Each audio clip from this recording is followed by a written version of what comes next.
Hello and welcome to the coronavirus lockdown live stream, the show that brings welcome levity to the end of the world, lifting the spirits of many of you currently in self-isolation by infecting as many as possible with comfort and distraction as the apocalypse unfolds. How the hell are you all? Apologies for postponing. This live stream was supposed to happen yesterday. But I was racing home from Pag at this time, or actually I was close to arriving home from Pag at this time yesterday. So I thought, move it on to the next day. And yes, do it when I'm nice and settled. So thank you for bearing with me all of you. Let's see, gosh, comments flooding in from the now 49-ish watching on Facebook and Twitch. Debbie Aquino says, good morning from California. Glad you and family made it home safe. Thank you for sharing a part of your Pag vacation with us. Debbie, it was an absolute pleasure. There is actually a part 10 or a day 10, which I still need to edit. Just a short diary entry, really, just to sign off. But yeah, I did actually enjoy when I first said, oh, I'll do this as a diary.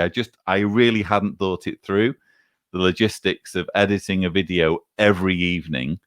But actually, as it progressed, it became easier. It just became part of my routine. So, and I enjoyed it, and I enjoyed the reaction. So I'm glad that you enjoyed the diary. Sorry, I should have shown you a comment. Apologies for that. Gina Marie says, good morning from Chicago area. Stay safe all. Yes, please do stay safe wherever you are. Rianne says, hello, apostate gang. She says, love you all and so happy to see you all. If you could give us an update on your condition, Rianne.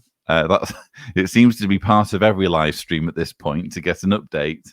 But we do hope that your recovery is progressing from the namesake of this show, from the COVID-19 itself. So, gosh, hope you're on the up still.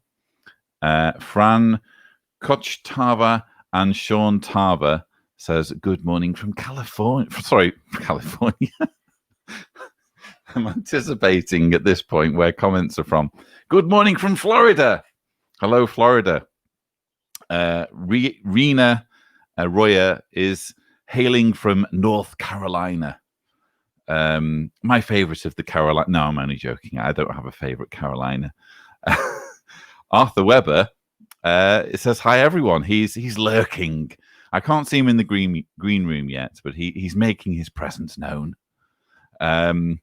Nicole Mort Parker says, hello, all from Florida. Another, is it Floridian in the house? Rianne says, today was my first day outside my home. Wow. Venturing out. That would seem that you are quite definitely on the up, Rianne. There's a hola from a name that I can't pronounce. There's Colleen Humbles saying hi. What a delightful avatar. Will we see, I wonder, on this show a more delightful avatar of a child hugging what appears to be a pug? Gorgeous. Okay, so Rena going straight to the elephant in the room. Yes, there have been quite a few developments, as I'm sure you're all aware, especially those of you in America, over the past few days. Wow, I mean... We joke about it being the apocalypse and the end of the world. If you are minded towards the kind of more doomsday side of Jehovah's Witness beliefs, you're going to be having an orgasm at the moment, aren't you, with all of the civil unrest in America. And all of this happened, of course, while we were on Pag. And I just kind of blocked it out to begin with. But then when I really kind of sat down and looked at what was going on, I thought, this is one of those things where you need to speak out. And I think part of speaking out is not allowing people to come along and co-opt what's happening, or in any way water down what's happening with conspiracy theories. So I kind of waded in on Twitter, and have been taking flack for it. But as I said, I think it's just one of those things where if you have a voice, it's almost a responsibility to speak out. Not that I expect everyone to speak out, but for me personally, it didn't sit well to not comment on it, and on my sadness, really, at seeing what I feel has been in the running for a long time, and it's finally happening. Large swathe of the American population completely downtrodden, completely oppressed, completely ignored, and that's why this is happening, I feel, and I spoke out accordingly. So Rihanna says, I very much appreciated your words on Twitter yesterday and this morning. Just letting you know, I support what you said. That's very kind, Rihanna. Ramona Moon says, hello from Dallas. Hope everyone is well. Diana Marino, calling in from Stockton, California. Eric Larson is in the house. Always count on Eric to show up and give us his 2 cents. Amy Maria says, love to you all. Hope all are safe. Akim Walmershauser. I just launched myself into that pronunciation, so I don't know whether it's correct. Says, hello, everybody. Lots and lots. Texas represented by Cynthia. Scott Conradi. Hello, Lloyd. Hope you had a great vacation. It was a great vacation. Still pinching myself, Scott, at the location and how everything just fell together. It's one of those situations. I don't know how experienced you all are with Airbnb, but my experience has been mixed, to say the least. There have been, I would say, for the most part, positive experiences, but every now and then you'll get a nightmare. So you always go into an Airbnb thinking, is this going to be another one where they've done us over? And instead, it was a real treat. And the pictures didn't really do it justice. The location was absolutely what we needed for kind of a lockdown holiday, where we were able to isolate in nature, surrounded by sheep, rabbits, a wide variety of birds, and unfortunately, the green roast javer I can't even say their names. I loathe them so much. The green roast chafer beetles, scourge of my holiday. Okay, so at this point in the show, it is customary for me to delve into the wisdom of Take Back Your Life, Recovering from Cults and Abusive Relationships, which is by Janja Lalich and Madeline Tobias. We dealt, I think, last time we were in the bunker with black and white thinking. This time we are dealing with the role of cognitive distortion. Proponents of cognitive therapy, based on the work of Aaron Beck and others, believe that changing the way we think can profoundly influence how we feel. Mistakes in thinking are called cognitive distortions, yet they are reversible. 10 common distortions are explained below in the context of post-cult recovery. All or nothing thinking. Cults teach black and white thinking, such as everyone outside the group is controlled by Satan or is evil. The leader is God and cannot make mistakes, and you must always strive for perfection in order to reach the group's goal. Such thinking stifles personal growth and keeps a person pitted against the rest of the world. Overgeneralization. Simply making one mistake can cause a former member to leap to the conclusion that her leader's predictions that dire consequences will befall those who leave are indeed coming true. Former members often have difficulty allowing themselves to make mistakes without hearing harsh criticisms in their head. Reviewing actions at the end of the day, no matter how simple, can help counterbalance this internal cult chatter. I like that word, chatter. We do get that, don't we? when we're wrestling with our indoctrination, you just get this chatter going on in the back of your mind. It's the coding, isn't it, that's become ingrained in our subconscious. Mental filter. Cults teach people to dwell on their mistakes and weaknesses. In many cults, each day's activities are reviewed, with concentration on alleged sins, errors, slippages, or wrongdoings. All thoughts, feelings, and behaviors are cause for criticism and repentance. After such training, a person may obsess about a small mistake and lose sight of positive things that are happening. Anything negative becomes a lens that filters out everything else. Number 4, disqualifying the positive. One means of cult control is to not allow members to take pride in their achievements. All that is good comes from the master, while members are made to feel stupid and inadequate. Making lists of personal strengths and accomplishments may counteract this reaction. Number 5, jumping to conclusions. There are 2 forms of jumping to negative conclusions which are probably familiar to former members. Mind reading. Those who were in New Age or Eastern cults may have been led to believe that mind reading is real. This belief is used to make assumptions about others. Doing the same now may be counterproductive. Don't jump to conclusions about another person's actions or attitudes. Don't substitute assumptions for real communication. Fortune telling. Cults predict the failure of their critics, dissenters, and defectors. Former members sometimes believe that depression, worry, or illness is sure to hound them and their family forever. Remember, such phobias and distortions have nothing to do with reality, but rather have been instilled by the cult. You get that sometimes, don't you, with the stigmatization of apostates, and if you leave Jehovah's organization, terrible things are going to happen to you. You will be accursed. You'll be stricken, and all of this sort of thing. Not necessarily in the literature. I'm talking about, what witnesses say among themselves. Point 6, magnification or catastrophizing and minimization. Magnifying members' faults and weaknesses while minimizing strengths, assets, and talents is common in cults.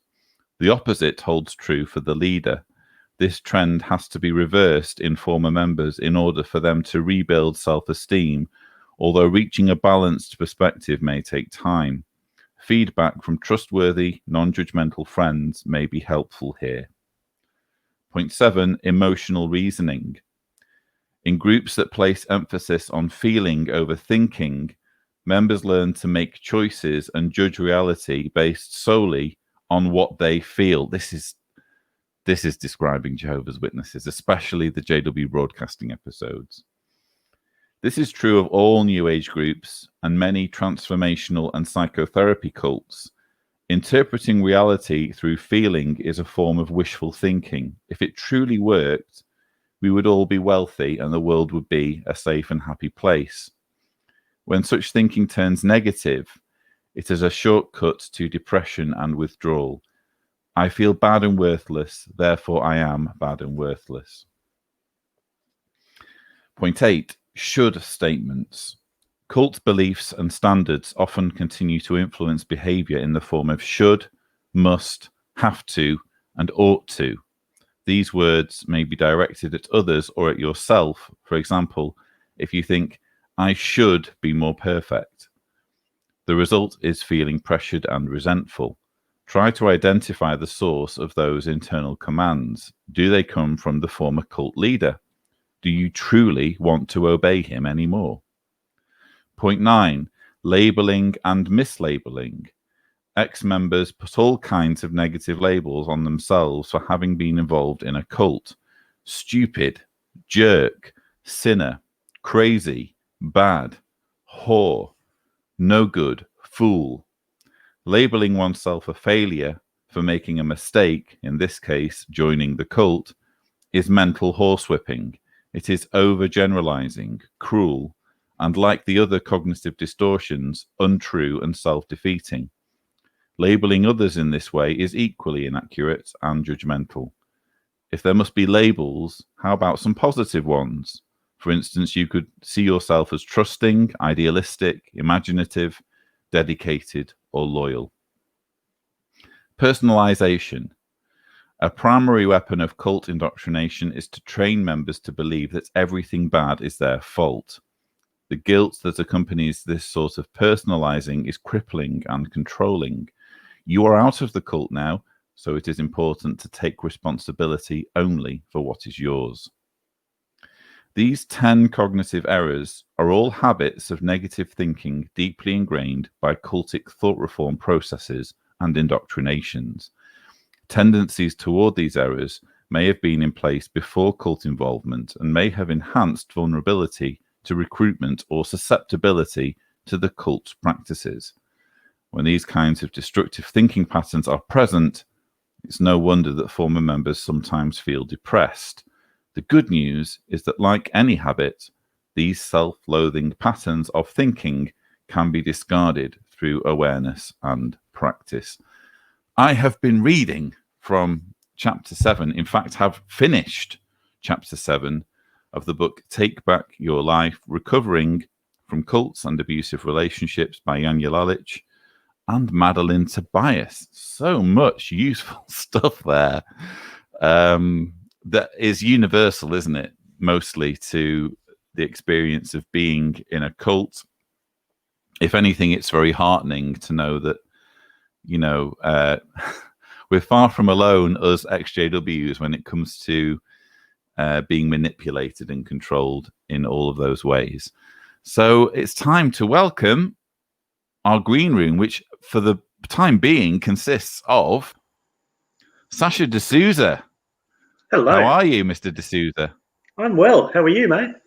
Maybe it's me, but I just check my settings at my end. Speaker, headphones. Testing, now testing. I can hear you. Good. That good. might have been me, actually. All good. Yeah. How are you? Yeah. So how are things? And not bad, yeah. Which is more than can be said for the state of the world at the moment. But it is, after all, we were warned by Stephen Lett. The last days of the last days of the final part of the final part of the last days of the last days. So this is to be expected, it seems. Yeah, you've got to wonder, don't you, just how much the organisation... You've lost me again? No? Sorry, go on. Yeah, you've got to wonder how much the organisation is absolutely loving watching this. They would almost be rubbing their hands together with glee watching these things unfold, thinking that it's somehow fulfilling prophecy. And yeah, the heartlessness that you would imagine they would have by looking around eagerly and watching this. Yeah, and that's the problem, of course, isn't it? It really denudes one of empathy and compassion and feeling engaged in the human project, doesn't it? When you do just outsource everything to the new system and just dismiss everything as being evidence that we're in the last days, it makes you ambivalent, really, to the whole project of making humanity a better place, you know? Yeah, they've got nothing, no incentive to try and make this world a better place when they're quite willing just to discard it all and throw it away. So you've got to really question, you know, that the organisation says that they love people and that the work is motivated by love, but the reality is it's such a superficial expression of love when they're so willing to see so many people taken down by the things that are unfolding in the world. It's tragic. Joining us from America, which again is beset by unrest at the moment, is Kimmy. How are you, Kimmy? Should we get the cat thing out of the way? So yeah, we're gonna do his hair today. So we're gonna do his hair. Yeah, okay. let's give him a ponytail or something. You know, so put it in a nice little bun. For the benefit of YouTube, if this is being reviewed manually, which it inevitably will be, as you can see, this is not a video about adult, mature topics. This is actually a video about cats, and it is a hair tutorial. Kimmy, what have you got for us? So you want to brush all their hair back. This works.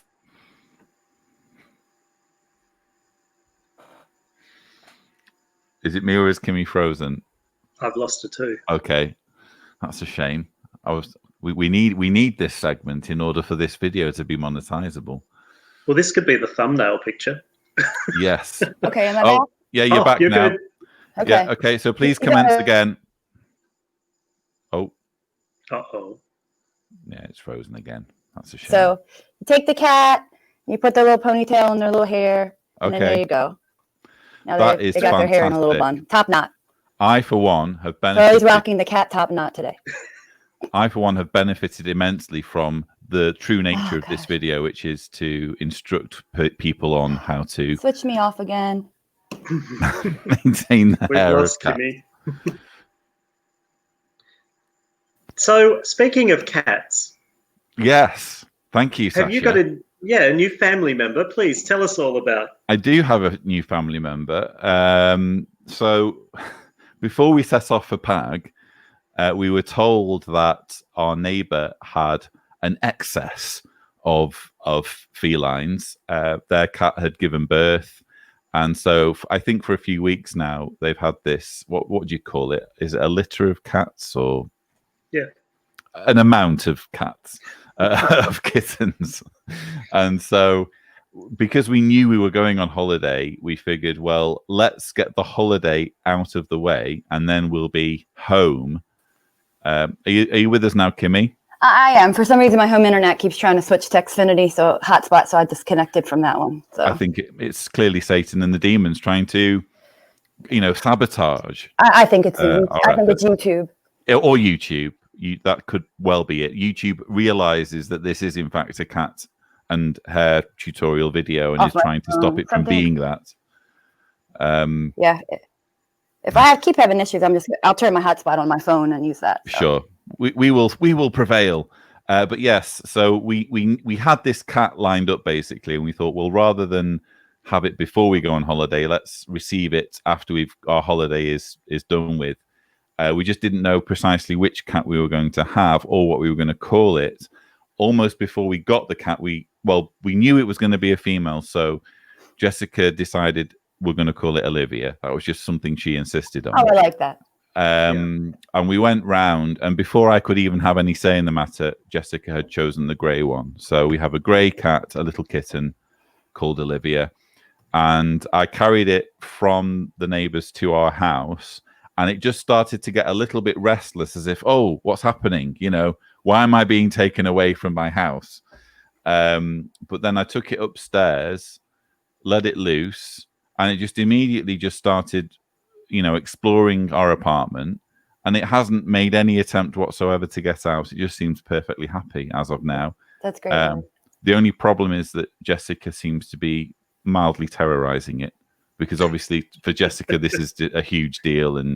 But we're just trying to explain to her that in order for this to be an enjoyable place for the cat to be, it can't be constantly being picked up as though it's a sack of potatoes and that kind of thing. Yeah, you might have to give it little breaks in the bathroom or some timeouts. Exactly. So the funny thing is sorry, go ahead, Sasha. No, please. I was just going to say that our friends Jason and Amanda, their daughter and son had wanted a kitten, so I had been conspiring against Jason behind his back and looking for cats. And then a friend of ours he was working with a rescue, Raphael XJW in Baltimore, so he posted a picture of 2 black 8-week-old kittens. And needless to say, Jason's a good man, and Amanda they went and adopted these 2 kittens yesterday. So now they've got 2 new cats, which means all of their cats are black, which is really funny. Fantastic. So it is kitten season for everyone. Beautiful. Yeah, and I kind of grew up as a dog person, really, and I can remember my mum really didn't like cats. I think she didn't like, because she was very fond of birds, and she didn't like the fact that cats go for birds. And so I kind of was almost indoctrinated against cats by my mum, and I was indoctrinated to be a dog person. But now I am still a dog person, but I also appreciate, the good things about cats. So I'm glad to call myself both now. So I'd like to just say one other thing. Oh, so go ahead. Sorry, Sasha. Go ahead. You know what you need, Lloyd, if that's the case? You need to get what we had, an Abyssinian, because we used to call Derby. He was more of a puppy cat. I'm not booting Olivia out already because she's no. not No, you can get another one. I'm having another one. Good grief. Well, the Abyssinian personality is just beautiful. They have more of a dog personality, and they follow you around the room. You can throw a ping pong ball, they chase it, they bring it back. They're very much almost a dog-like personality. And yeah, we're looking at maybe getting a couple more as well in the next couple of months. We made some inquiries about that. But while we're talking about cats, I have to share a really beautiful story with everybody who's watching. When you guys visited last year, one of the most beautiful things that we remember was while we were busy doing filming and working out other things, Jessica had made it her determination to take care of Derby, and it was the most beautiful thing. He was locked in the laundry, as you'll remember, but she made sure that he was never lonely. She even gave up one of her own little stuffed plush toys to leave with him, because she said he's lonely and he needs a friend. And that was just the most beautiful thing we saw. So yeah, I think she will be a very good cat big sister. And then and then I had pictures coming back from Mark of him sending pictures of your cat. Yes. He was feeding him right early in the morning, and Sasha's still asleep and he's hungry. Yeah. But Mark should be joining us shortly, Lloyd. I just want to let everyone know though, we lost our cat Patches Wednesday. So she had been. Oh, I'm so she's one that Mark's had on the show before. She's a tortoiseshell calico, and she had been sick for a while. It was unexpected, but so that we were dealing with that. And as you know, with a multiple cat household, or one cat's looking for her, so that's kind of the hard part. A lot of pacing and howling, but so yeah, that's really sad. Really I'm sad. Sorry to hear that. So that was a hard week, but very much so. Everyone's been through it. So, but we got Charlie still here keeping us company. More broadly, Kimmy, again, without wanting to get too political, right. Are you able to comment on what's happening in your country? It just seems to be descending into madness. I think I would use the word revolution. I think that people of color have been, they've had enough to not being heard. So they're protesting. And unfortunately, what the media doesn't show, like yesterday, I think there was a police officer that during one of the protests got separated from the cops, his other unit, and some of the protesters just protected him. Some of the people rioting into the stores and stuff aren't the actual people that are standing up and protesting. It's, some other groups that are trying to cause division. We had some peaceful protests here for 2 days in Baltimore. Yesterday, we had a significant amount of people kneeling, and they were very peaceful, but the police came and started arresting them. Same with New York. I saw lots of peaceful protests in New York. When they got to Times Square, 7,000 people were asked to get out of the street or be arrested. You can't get 7,000 people out of the street, so the police started arresting whomever, and that's a scary part. I think Minneapolis last night issued a curfew. 11,000 members of the National Guard have come in. They were even shooting people with paint gun bullets on their front porch. People were sitting on their front porch being shot at. So it's just it's a scary time. And on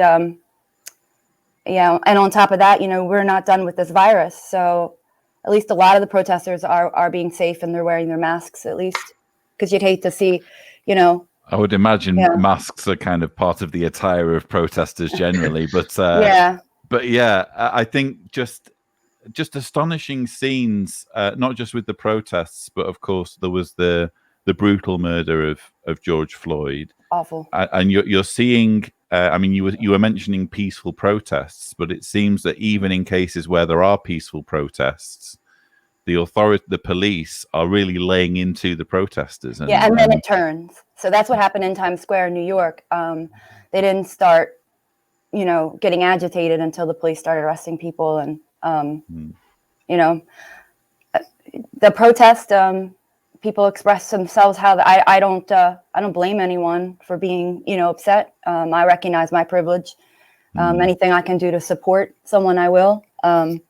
It's been difficult for us not to want to just go join the protest ourselves, but it's not necessarily the safest course of action when you're caring for elderly parents and stuff, Indeed. And then we have issues with some of the politics involved as well. So I hope everyone, if they do protest, can stay safe. Yeah, safety's paramount, really, isn't it? And I know Javier was talking about wanting to go protesting, but realizing that if he did, his family would be very scared for his well-being, and there's all of that dynamic. As a father, I can kind of empathize with that. So just very distressing situation, really. And all I can say is I have tremendous empathy for those of you in America. It must be extremely unsettling, especially for people of color, to feel so disenfranchised, to feel so oppressed, to be expected and basically demanded to support a system that's essentially rigged against them. Yeah, it's like their skin color has weaponized them. Yeah, and that is unfortunate, especially in 2020.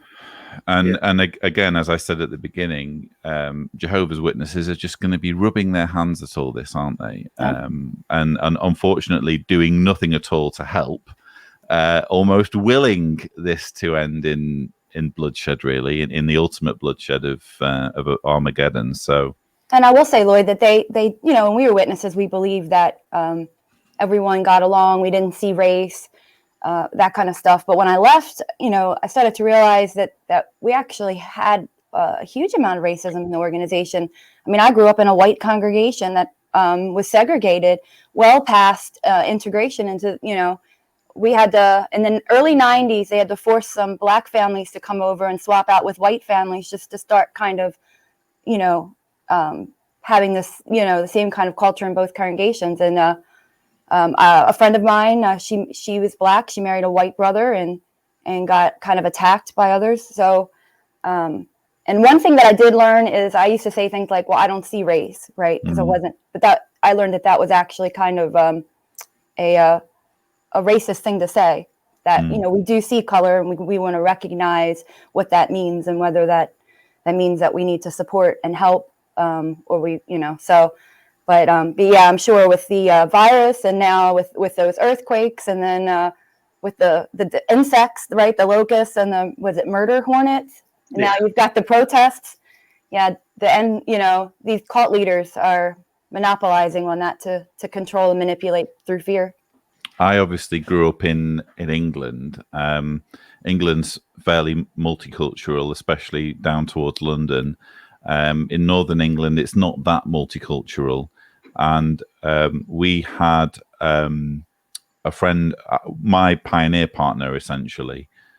His father was from Belize, and he was of, you could say, mixed ethnicity.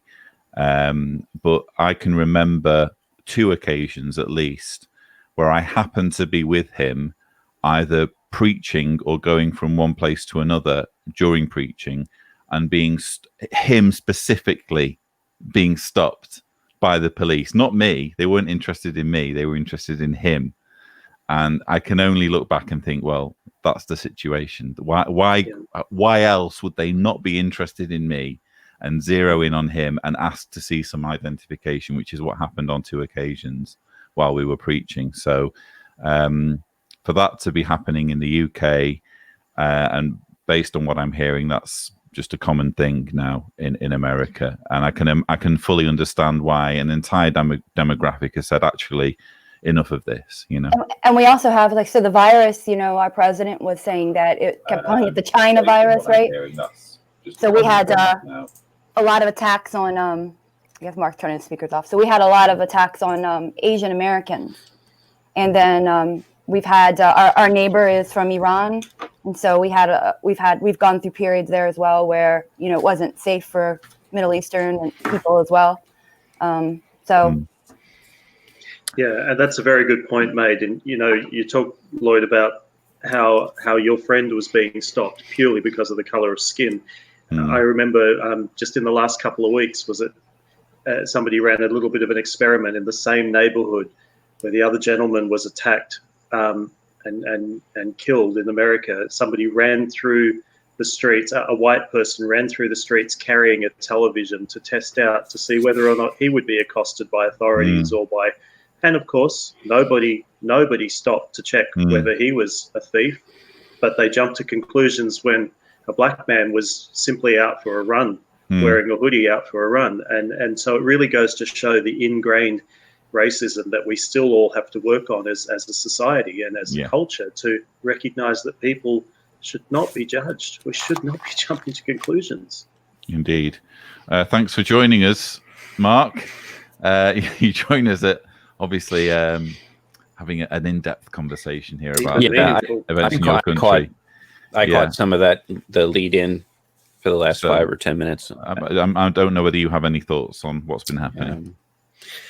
Well, first of all, I enjoyed hearing what Sasha was saying about Australia because, and also what you said about growing up in Northern England. We don't just have this problem in in America. We have this problem in many countries where you have, the majority and the minority, and minority groups always have sort of by definition been treated unfairly. And I think that it's sort of hardwired into, as human beings, part of our evolutionary process, we tend to fear the unknown. And in many cases, the unknown is the minority. If you have in the United States, a predominantly white Protestant group of, we have hundreds of millions of people now, close to 300 million in the US. But if you have a minority, particularly a minority that was enslaved for a very long time, unfairly and unjustly, then suddenly you fear that unknown, you fear that minority, and fear lends itself to all sorts of emotions like hate and distrust. And so we don't just have that in America. We see that with what Sasha was talking about a little bit in Australia. And I know he didn't go into this, but you have an Aboriginal population in Australia, and just like you have the N word here in America, you have the A word over in Australia. And I can't tell as much about that problem as Sasha and Sherry could discuss, but it is a real problem because they are a Native American population that's been discriminated against for a long time, and then in the UK you have such. In many ways, it's a two-edged sword. You have the British conquest of so many lands where they, fed them Christianity and converted, many African and the British Empire. We all know what the British Empire did, and yet in modern times, in a way, it's a two-edged sword. They flipped it in and said invited people to be part of the United Kingdom and welcome people from all corners of the world, including Pakistan. I know there's lots of Pakistani people in the UK, but then there is this inherent racism, right? That still pervades the thinking of many people in the UK and other countries. And I know it's a little different than what happened here, but I think we have sort of this institutionalized racism that people don't understand fully. They don't understand their own feelings. Well, it's hard to understand it when you're not on the receiving end. This is where I think that there's a failure of just basic empathy and communication. It's one thing to just kind of say, oh, this is all blowing out of proportion, but when you're not on the receiving end on a day-to-day basis of this sort of treatment, it behooves you to just kind of have a little bit more empathy and be prepared to listen. Yeah, I mean, like I was watching some little videos yesterday, and one person was explaining that since he was a young boy, his mother would always say things to him like, never leave the house without your identification, never leave your house with a hoodie on, always have your hands out of your pockets, right? If the police pull you over, you put your hands on the steering wheel, you never talk back to a police officer. Just basic things so that there's not a chance that he would be killed. Hmm. Yeah. You know? You And have to have that's that the empathy. important- Yeah, but I think it's worth us acknowledging we have the empathy, but never would any of us presume to say we fully understand, because there are elements of this that we can't understand, because, you know, like the old expression says, you need to walk a mile in someone's shoes to really grasp the magnitude. And you know, we feel very privileged to be able to look at this with a measure of distance, and yet there's people who have to live in these situations on a daily basis, as you pointed out, Kimmy, that, you know, from a childhood on, you're already on the back foot and on the defensive. So yeah, we certainly don't want to look like we're trying to speak about something that we don't fully understand. We recognise that we don't get the full scale or the full magnitude of just how difficult this situation is, and yet we definitely throw our support behind those who are disenfranchised or those who feel like they're not given a clear voice. Kristen Addington Halloran says, yes, having high risk to the coronavirus has made us not go to the protest.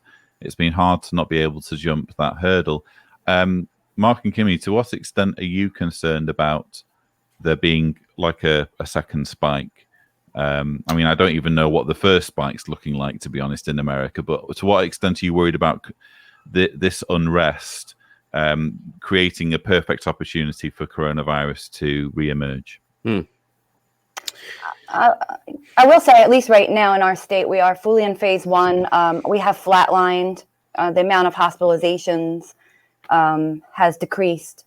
So we have room for, if there was a little bit of a spike, not overwhelming our medical system. I saw a lot of the protests yesterday. There were some in downtown Baltimore where actually it was by car. People were driving really slow in their car with signs and such. And the other protest I saw where everyone was kneeling in the street, they had masks on. I do think we are going to see some spikes, but at least this wasn't last month when we were still trying to bring those numbers down. Since our last Saturday broadcast, I know today's Sunday, but since our last Saturday live stream, we have eclipsed the 100,000 death mark in the United States. And I think, you know, as Kimmy was pointing out, we've started to flatline a little bit. I don't know about the, you know, I think it would take some time to figure out whether there's a surge in cases due to, you know, the crunching of people together and the rioting. I mean, there may be a spike because of that. I think it's a big problem right now. The violence is a big problem. I also think it's a natural outgrowth. I mean, we really haven't talked about the looting quite as much, but you know, I'm certainly not. If I am in favor of the protesting, I'm not in favor of the looting. But I think we have to all acknowledge that the things that are happening are a natural outgrowth. In other words, what did we expect? You know, when when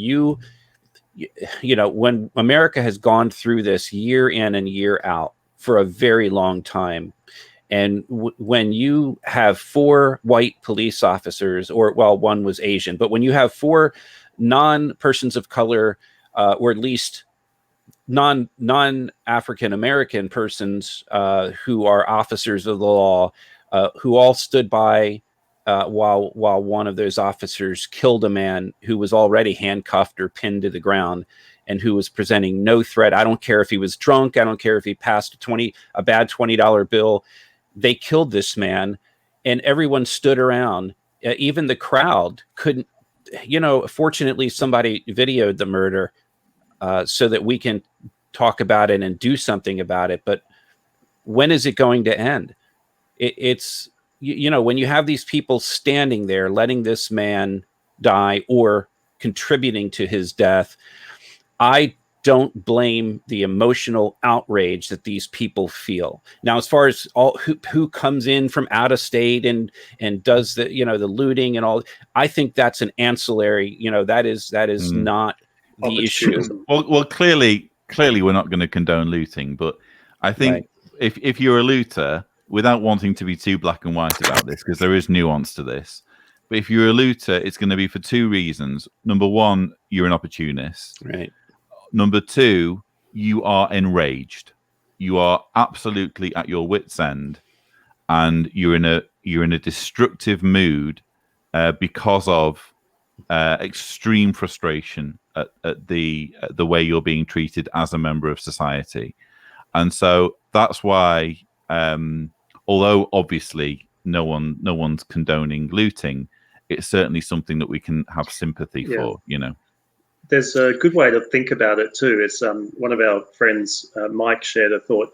He said, think about when we as members of the ex-JW community protest or do our activism work against the governing body. We don't condone going into Kingdom Halls and doing crashes in Kingdom Halls or destruction of society property or anything like that. We don't condone that. But we certainly promote using our voice to raise awareness to things that need a spotlight shone on them. And so the same thing goes for those who are trying to legitimately shine a spotlight on injustices. We support that. When it goes that extra mile and starts to become destructive or violent, it's actually counterproductive to the movement and counterproductive to anything that people want to accomplish, just as it would be in the ex-JW community. To do something destructive would be counterproductive and would not help the message.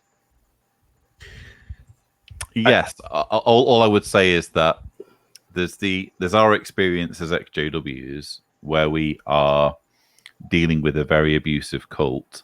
There's that kind of issue. I think what we're seeing though with the civil unrest is people who literally feel as though their lives are under threat. You know, no one's thinking, oh, elders are going to find me in my home and kill me.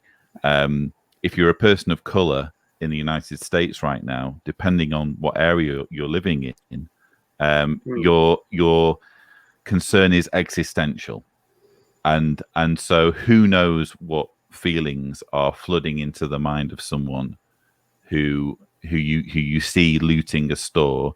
Yes, it could be opportunism, but I also allow room in my own mind for this is someone at their wit's end. They want to be heard. They may be unemployed. Yeah. They may be unemployed. They may be part of the. How many million unemployed do you have in the States right now, guys? That 10 million at least. I think maybe more than that now. Yeah, I don't know the number. It went up high. You know, I mean, people are angry. They're upset that they talk more, you know, on the news and stuff about the burning down, say a grocery store or an empty building. And some people seem more upset about that than this senseless, you know, death, this awful death that happened to George and others.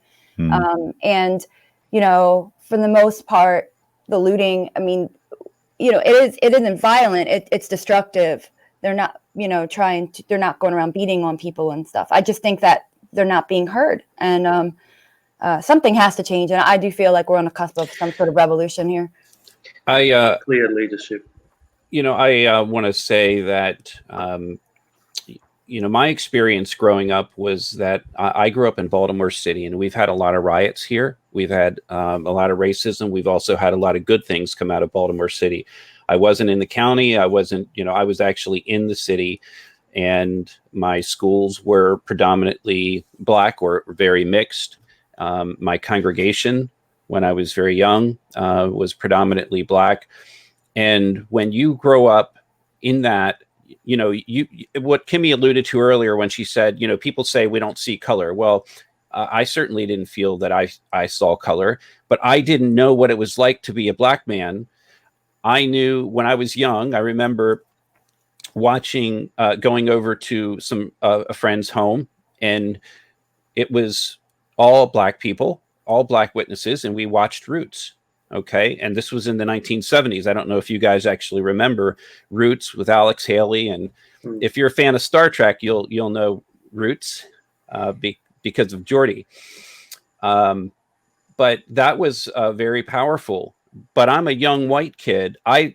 You have to understand, if you're not a person of color, that you can walk out of that room, walk into your life, into a job. You have privileges that persons of color don't have unless they fight for it, or, you know, a white person gives it to them. Times are changing, but you've got to understand what white privilege is so that you can fight it. This is something that many white people haven't gotten past. You know, I've seen a lot of people just, you know, disregard what happened in Minnesota.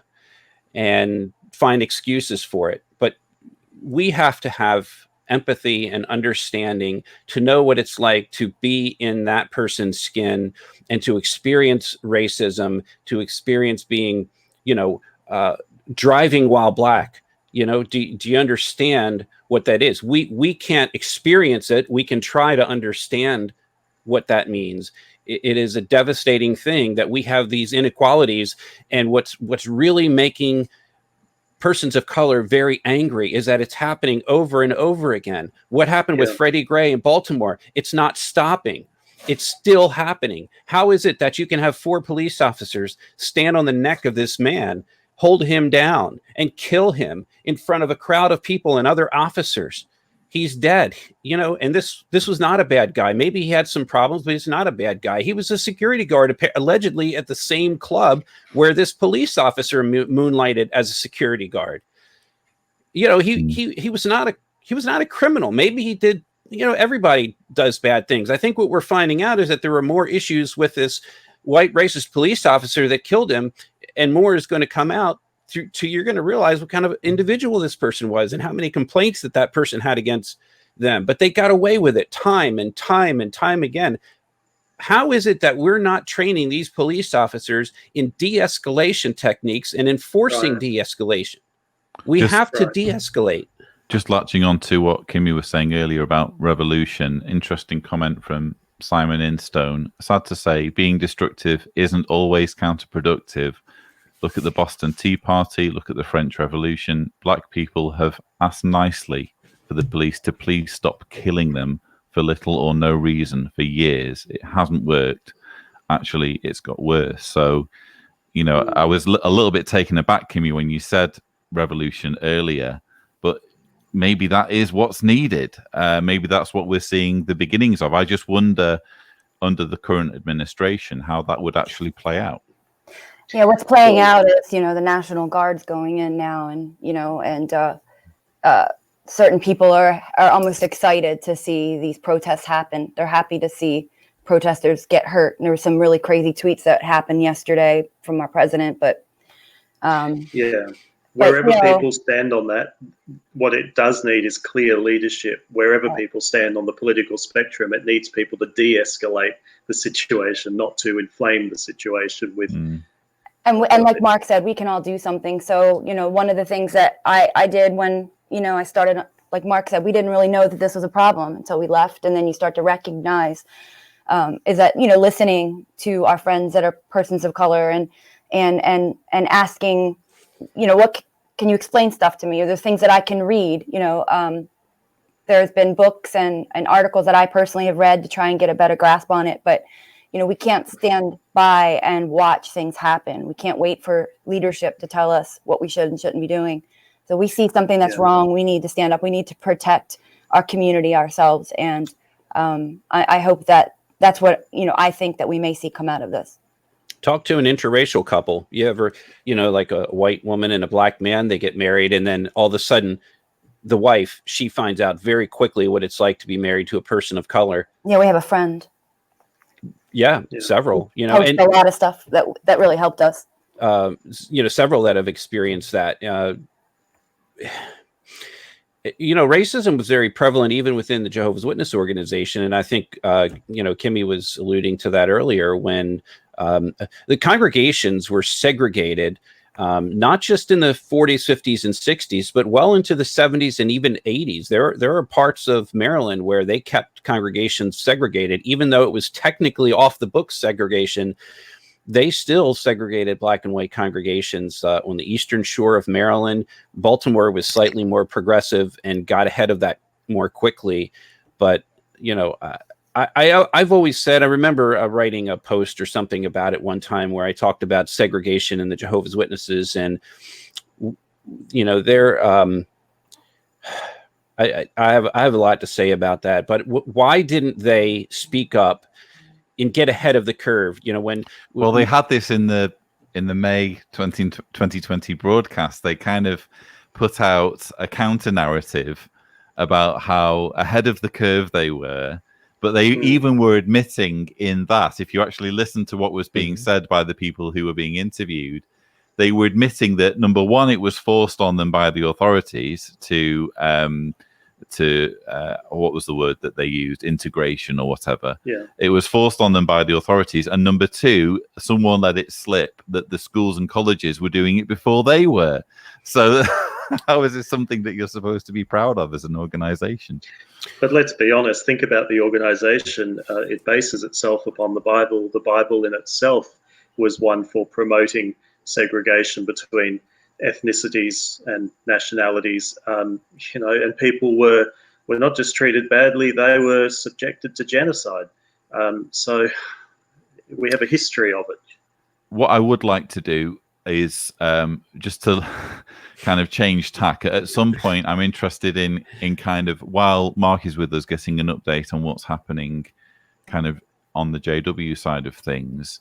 But before we do that, we do have a segment for today's live stream. Gosh, maybe a little bit of sophistication and culture in the form of poetry is what we need. We need a dose of Sasha's Poetry Corner.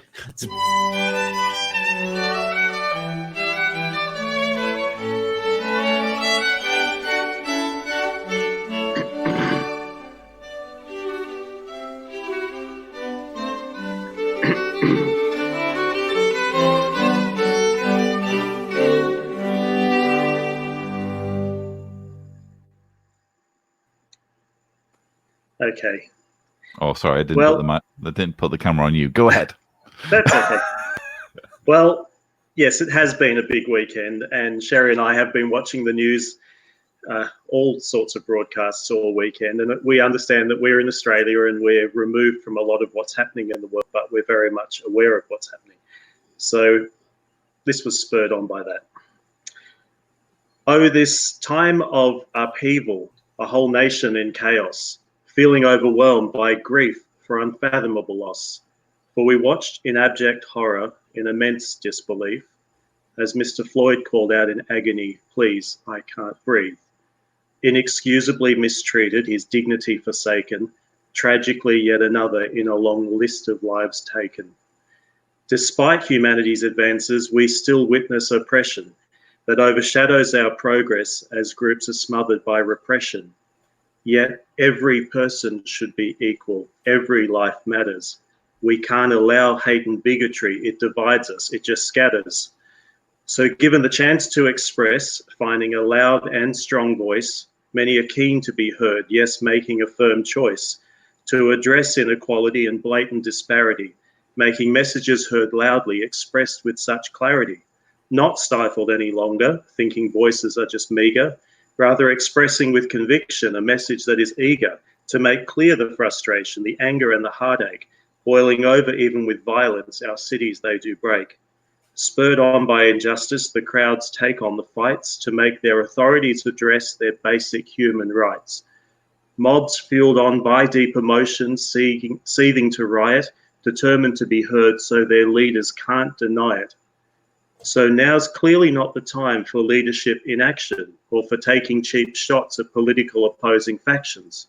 Now's the time for heartfelt leadership to calmly imbue, creating atmosphere of change and to look at things anew.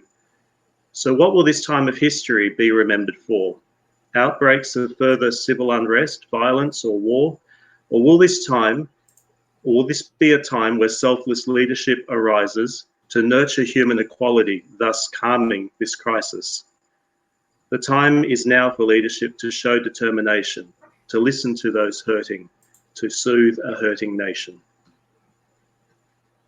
Beautiful. Thank you, so Sasha. much, Sasha. Very, very appropriate to events. And apologies for interrupting, by the way, That's all right. because I was just going through the comments, and some people have been mentioning that Cliff, otherwise known as Fifth, obviously, has done a rap about the current situation, and I thought, brilliant. why don't I try and put it on? So we'll see whether this works. Okay, bear with me one moment.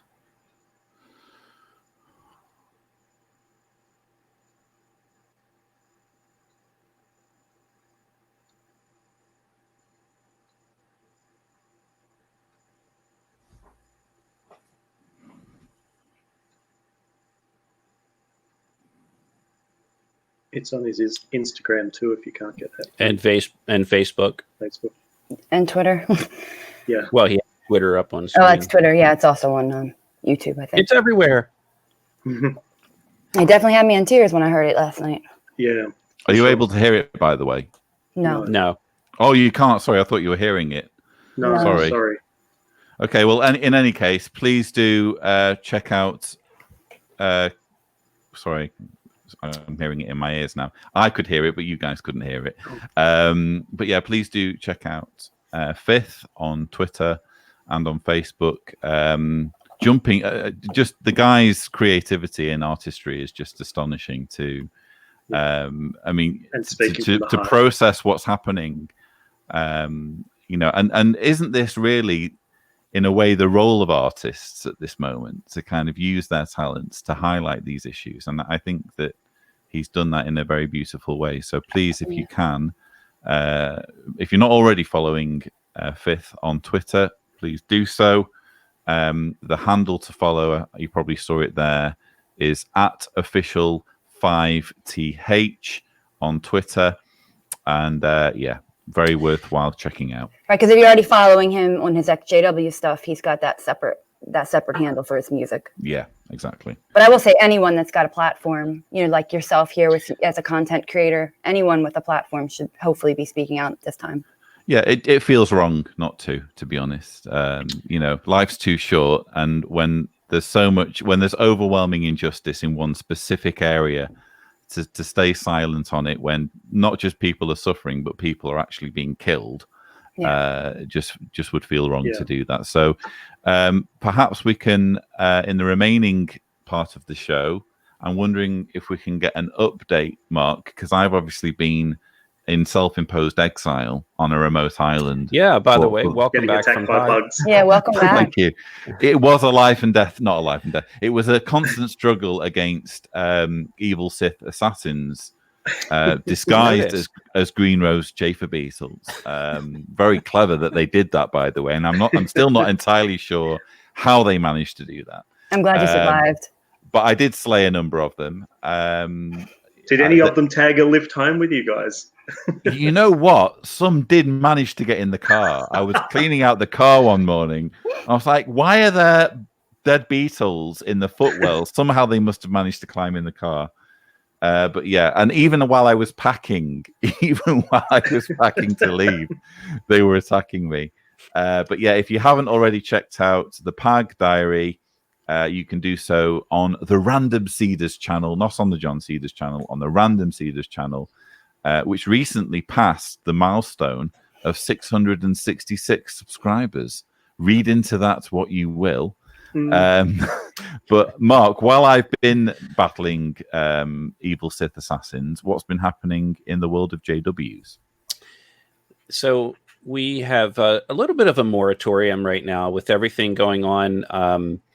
I think I may have mentioned in past episodes that the cases that were due to be filed in the state of New York as a result of the Child Victims Act going into effect last August, those have been put on hold, at least up until about a week ago. So in other words, there were a number of cases that were going to be filed. I can't go into a lot of specifics, but the coronavirus has shut down various operations in New York, not all operations, but the legislature, the part of the legislature that approves certain cases being submitted and filed in the state of New York, put a moratorium on filing of some of these cases. So what that meant is that they could not file them. And I think that has just changed. So I don't have anything official. I don't have the documents yet. As soon as a case is filed, now you're going to be hearing about some cases that you're very familiar with. People, for example, one person that you've interviewed in the past has a case in New York now, and that person is just waiting. Their attorneys have been waiting to file it. So that's going to be big news that case is going to be filed in New York very, very shortly now that has opened back up again. Some of the legislature people are working from home now, so they're able to accomplish that and upload and file these cases. So the state of New York has just announced that they are extending the Child Victims Act another year. Not just because of the coronavirus. They were going to extend anyway for a period of time because of what I just explained, that there was a moratorium on filing these civil cases. But in addition to that, they felt that they needed more time because, remember, it was from August of 2019 to August of 2020. So now that is going, I think the governor's about to sign it. I believe it's passed the House and the Senate, and that they were just waiting for the governor to sign it, if I'm not mistaken. You can check with Child USA and their website and Marcy Hamilton's website to get confirmation of that. But once that's finally signed into bill, that means that gives another year beyond August of this year for additional cases, not just Jehovah's Witness cases against Watchtower, but Catholic Church. It's just another opportunity, another year for those to seek justice. And let me explain why that's important. And I'm going to reveal something to you guys without giving away personal information. But I think most of our viewers have watched the Oxygen Network program called The Witnesses with Trey Bundy. Obviously, Lloyd, you've not only seen it, but you were pretty intimately involved in commenting on everything to do with child abuse and working with Trey Bundy. So one of the cases that was highlighted in the Witnesses documentary from the Oxygen Network was the case of Ronnie Lawrence, this known child abuser who abused, we don't know how many he abused. We think it's dozens and dozens. Two of the victims of Ronnie Lawrence came forward in the Oxygen documentary, and that was Debbie McDaniel and I'm trying to, it was a Dolores. I think I'm trying to remember her last name, Dolores. So they did a really terrific job in talking about what had happened to them. So this is what's very interesting is that a woman who didn't even live in Oklahoma, because those crimes occurred in McAlester, Oklahoma, but a woman who, I'm going to try to keep this general, but she's about 62 years of age now and has just reached out to us, and I've interviewed her, has just come forward after watching that documentary to say that she has very vivid memories that she's just dealing with now about very graphic sexual abuse at the hands of Ronnie Lawrence back in 1963, 62 to 63. Now, mind you, this is over 10 years before the abuse that happened to Debbie McDaniel and these other there's a lot of victims. So I just want to, this is just a shout out. Now Trey Bundy knows about this, and the individual has reached out to myself and to Trey. And one of the things I want to emphasize is that if you read the post from Child USA and the data, the average age of someone coming forward about their sexual abuse is often over 50. That doesn't mean people don't come forward sooner. Obviously, many do. Some tell the elders or tell their parents when they're very young that they were injured. But the majority of abuse is hidden. If it happens, in her case, she was 5 years old when this happened, and very, I don't know how your memories are when you were 5, but when something like that happens to you, her memories, these are not just repressed memories. They were very vivid and clear, and she remembers all the details. And, obviously, in her case, she didn't come forward and tell anyone until just recently, and including myself and her therapist. And so, what's significant, there's many significant things about this. First of all, it happened way before the abuse that happened to Debbie. It all fit the same pattern. Everything she described was identical. The way he did it, the swimming pool, the pool house, the complicity of Ronnie Lawrence's wife and how she knew about what was going on, and even gave these feeble warnings to kind of like, don't change your clothes in the pool house with Ronnie Lawrence, but didn't say why, and just all sorts of just the complicity is just astounding to me. But that was a case where at that point, the elders didn't know what was going on. But Ronnie Lawrence was the elder. This is back in, remember, this is early 60s where they didn't have a body of elders. This is way before it's not before the elder arrangement, but it was way before the body of elder arrangement that was the early 70s, right? So they had a company servant, or what they called a congregation servant. One guy was in charge of everything. That guy was Ronnie Lawrence. He was the most manipulative, abusive, controlling person who lived this horrible double life. I know the story quite well, but the way they managed to portray it, because they had obviously actors involved, didn't they, for the witnesses to kind of reenact some of the moments from Debbie's story, and the way that they did that on the witnesses was just chilling and accurate, because I talked to the victim in this case, and she told me just how, you know, despite the fact that they were reenactments, it was very accurately done. And one thing that Trey Bundy insisted on was that none of the portrayals that they did in that documentary would include lurid details that might give some kind of, you know, sexual pleasure to a pedophile.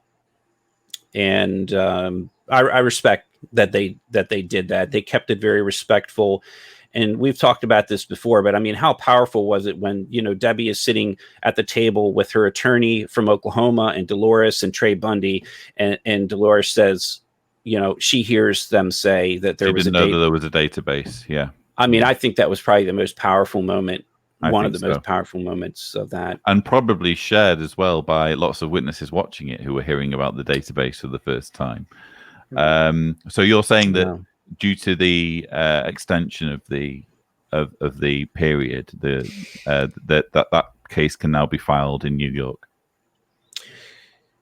So, yeah, you mean Debbie's case? Debbie, that is correct. Yeah. Right. So okay. I don't want to go into a lot of details because but yes. Well, we can say it can be filed. Whether it will be filed, we will find out. There has also been. Just allow me, if you don't mind, Mark, and I'm interested to hear your thoughts and the rest of the panel's thoughts on this. I've been inundated with messages about Rolf Ferrulli, and his new book. When are you going to do a video on Rolf Ferrulli and his new book? And I do actually. Yes, please stop sending me the PDF. First of all, I have the PDF. I'm actually having it printed into a hard copy, so because I just prefer reading books in hard copy. But yes, so a prominent elder in Norway called Rolf Ferrulli, who has a PhD. He's an expert in, I think, the Hebrew language, and he has a large, shall we say, reputation in Norway among Jehovah's Witnesses, and he's also been, you could say, used to some extent by the organization in their efforts to defend 607 BCE for the destruction of Jerusalem. And he has probably defected isn't quite the word. He has written a book. The dark side. he has written a book condemning the governing body, but essentially he is Pomi. He's short. He's soon to be physically out because he's apparently, rightly convinced that he's going to be disfellowshipped. Resigned himself to that. But he's mentally insofar as he considers Jehovah's Witnesses to be God's one and only true organization. And one thing I can promise you, I don't know to what extent we'll be covering it on the channel. We have discussed doing a Watchtower in Focus on it. That remains to be seen. But one thing I can promise you is that I will be going through. He has a section on his evidence that it's God's organization, and he has 3 lines of reasoning. And that was the part that I went to immediately. I want to hear what his reasons are as someone with a PhD, as someone who understands the need to support statements with evidence. What's the evidence of someone with a PhD as to why this is God's one true organization. And I was amazed at how pathetic, frankly, the reasoning was. So at some point, I intend to do a video just on that. But I also am mindful of the fact that, look, it could be a process that Mr. Ferrulli is going through. So I've kind of got to temper myself a little bit and not be too kind of going for the throat, because it could be that this is just a journey he's on. And it's not a situation perhaps where we ought to be kind of jumping on him, and just because he's still slightly under the thrall of Watchtower's indoctrination. I don't know what you guys think. I remember, I mean, my process was maybe 2 weeks long, but I remember learning about the two witness rule, which led me immediately to this cannot be God's organization. Why would the governing body support that? I must have somehow stumbled. I still believed it was the truth, but I must have stumbled in the wrong direction. I went back to, like, when Russell split off and started looking at other things. And then it took me about 2 weeks to then, kind of come out of that. I mean, for me, it was a short process, but yeah, I definitely think he needs to be given a wide berth. But we all know what that's like to be under that kind of indoctrination from a young age. We believe that our version of the Bible was the best version and all that kind of stuff, right? And recognizing that everybody plays an important part in that whole spectrum. Some of his work that he's done will be very beneficial, regardless of where he sits on matters of faith or religion, agnostic or wherever somebody sits. There's something of benefit that can be taken by the rest of the community, if you're the movement of ex-JWs, if you like. I think he sees himself as sort of the Norwegian Ray Franz right now. He really isn't, though. He really isn't. He's got a lot of waking up to do. And frankly, I don't think we will ever have a Ray Franz again, because Ray Franz was at the very pinnacle. But I think it's fair to say that he's the most notable defection since Ray Franz. I think that is fair to say. I can't think of a more prominent defection. The talking about the process that he must be going through. If we remember Ray Franz, when he left, first of all, there was the shakeup at Bethel, and he wasn't disfellowshipped right away. Okay, so he left and went back to the South and was mowing lawns and working in the supermarket at Peter Gregerson's, and he still attended meetings. And in fact, if you read his book, Crisis of Conscience, I think it's in the first book, he talks about how the elders tried to reappoint him as an elder because they had a deep respect for Ray Franz. So when Ray Franz first left Watchtower, resigned as a governing body, left, they wanted to appoint him as a congregation elder. So he was still mentally in the Jehovah's Witness organization. And maybe there's some semblance of that with Rolf Ferrulli, that he's still, considers himself, or at least considers that the witnesses have the closest thing to the truth. And I've heard lots of people say that, well, they've got the closest thing to the truth, so where else would I go? And yet he's willing to speak out against the controlling organization. I think his core argument is that the governing body has really, there was no governing body in the first century, and that they have no business in controlling the Jehovah's Witnesses through this 8-paneled member governing body. Yeah, it's astonishing. It's quite a fascinating. I think it's certainly noteworthy, isn't it? To see such a well-known elder kind of come out swinging towards the governing body. I should mention probably the name of his book. It's My Beloved Religion and the Governing Body. It's the PDF I have is 337 pages, so it's not a small book. Hence the reason why I'm getting it bound, because I just don't like scrolling through PDFs like that. I'm done doing that since I was first scrolling through the PDF of Crisis of Conscience years ago. Yeah, it is a little bit tedious to the eyes, but so one of our mutually good friends from Norway has reached out to Rolf Ferrulli and has been in contact with him quite a bit. So while and he actually is open to interviews, just not interviews within Norway. He's willing to talk to journalists outside of Norway. But one of the interesting things that people have been asking our friend to ask Rolf Feruli is, was he the one who wrote the articles that are from the 2012 Watchtower that defended the 607?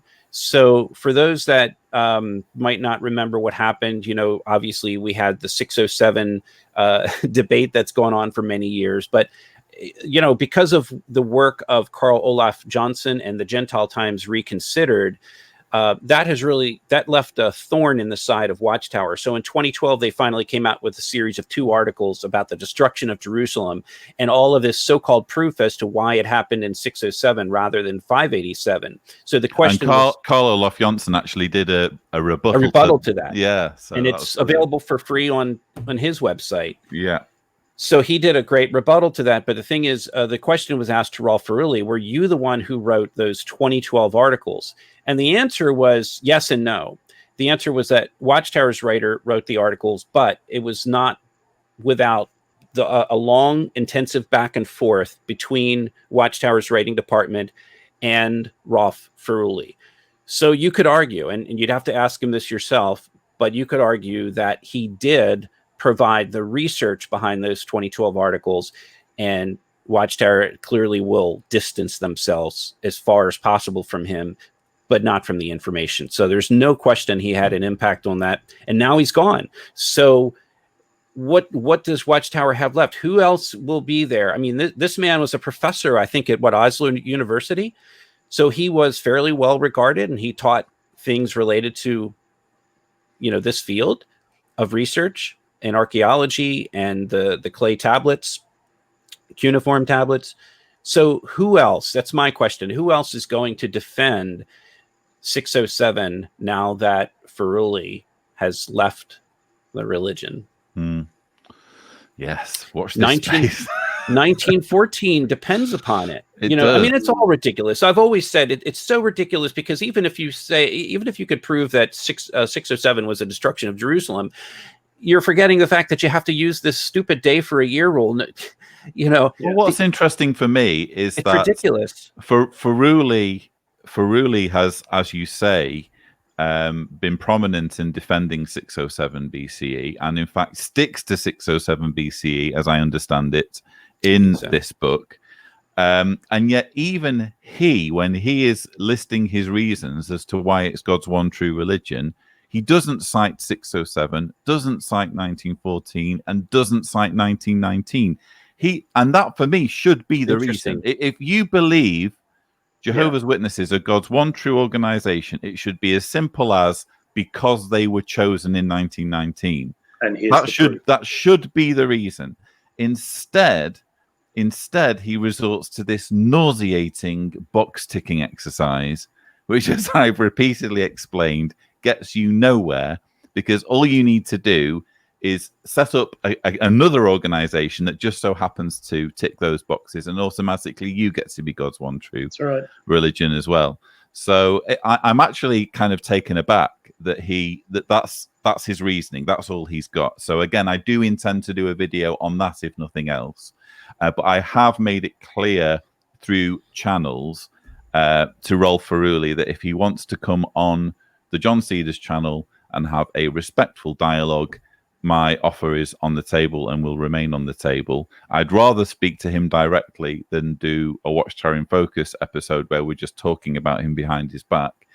But one way or the other, we will be talking about Rolf Feruli's book on the channel. So please stop asking me about it. I don't think that people will stop asking, but because they don't hear all the messages. Yeah. But I think he is asking $10 just to make sure I'm transparent about this. So he has written this PDF and basically has said, I'm offering it for $10. So I don't want to, I don't know if anything has changed. I don't want to encourage people to pass around. Yeah, I don't advocate people sending each other PDFs, for goodness sake. The least we can do, if the man's written a book and you want to read it, pay the man and hear what he has to say, because books, believe me, take a lot of time to write, and no one should be expected to do that sort of thing for free. So whether I agree with his book or not, I would never advocate anyone to distribute it without paying him. So yeah, good point. But that pretty much takes us to the end of today's show. Does that mean Arthur's going to pop in? Look, he had the link, and he is a man of mystery, isn't he? Well, I can tell you that he had a song prepared. He texted me a song. It was prepared, ready to go. So I expect him to give us a very good reason why he didn't show up today. I'm half expecting just in the final few seconds to see him pop up in the green room on his bicycle, hurtling across his Romanian town on his way to his apartment. So Mark offered to do the show from his bicycle one of these times as well. If that's something everyone wants to see. So and before we do go, we do need to understand. We do need to hear how Mark resolved his hair situation, because the last we heard, Mark was volunteering to have Kimmy cut his hair on the lockdown live stream. So what happened there, Mark? So the salons in Maryland are limited reopen. In fact, I had to make an appointment over a month. I have the same woman that's been cutting my hair for I don't know, a couple decades. It seems like 15 years or something. I don't know.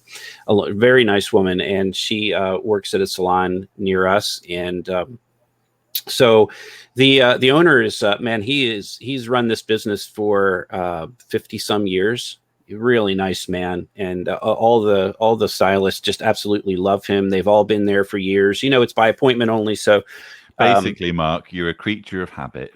Yes. And there's only one place that's going to cut your hair, and it's this particular salon. Yeah. I like loyalty. He wore his mask. Yeah. So she had to wear. So there's a whole procedure. The door was locked. You go, and normally that would be a busy place with, I think they have about 20 stations and a lot of stylists, and they're all there. The same. There's not a high turnover there. They're all very stable stylists, and so, they have to let you in. You can't go into the lobby area. You have to go directly to the stall, which is nice because they have, boxed in stalls that are more than 6 feet apart from the other stalls. But I feel bad a little bit. It's taken a tremendous economic toll on the salon because they can't have multiple people in there. They can only have a certain number at one time. And normally a stylist would, she would be doing a color or a dye or a permanent, and so she would dye a woman's hair, and then that person would wait for 30 minutes while the dye is setting, and then she would bring in somebody like me for a 30-minute haircut. Can't do that because she can't have the two clients in at the same time anymore. So it's basically half the business. And it has to be 10 or less in the whole building, including the stylist and the owners. So she had her mask on the whole time. I had my mask on. At one point, I had to, take the mask off of one ear and just hold it, and then take it off the other ear and hold it while she worked around there. But we had a great conversation, and the end product, Mark, it must be said, is a thing of beauty. It's he's wet it though. He pushed it down. It's not how he really wears it. Still a little messy, but man, it's having hair. Look, I don't know how people with longer hair do it. So I was in this zone where, the story of Samson and the long hair, when you cut, when he cut his hair, it cut his power. I'm just the opposite. It's when my hair starts to get long and I feel that, it's I don't know. It just kind of grosses me out that I'm starting to feel this here and there and there. And maybe if I let it, had long hair, or if I were a woman, it wouldn't bother me because then it hangs down and it's nice and smooth like Kimmy's hair. But when you're in that in-between stage, it's I so just you didn't want to go for the man bun. I feel like I lose my power when my hair starts to get long, and it's like the opposite of Samson. When he cut it, I'm back to myself again. He likes that clean cut look.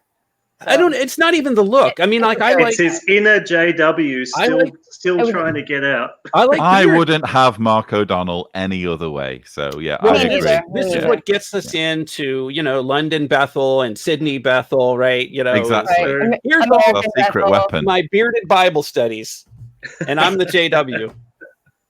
Fantastic. Well, I've really enjoyed today's show. We've covered a lot of ground. We've dealt with, some funny stuff. We've dealt with some extremely serious stuff, but your points and observations have been fantastic, and I really appreciate all of you joining me for this lockdown live stream. So thank you. Good chat.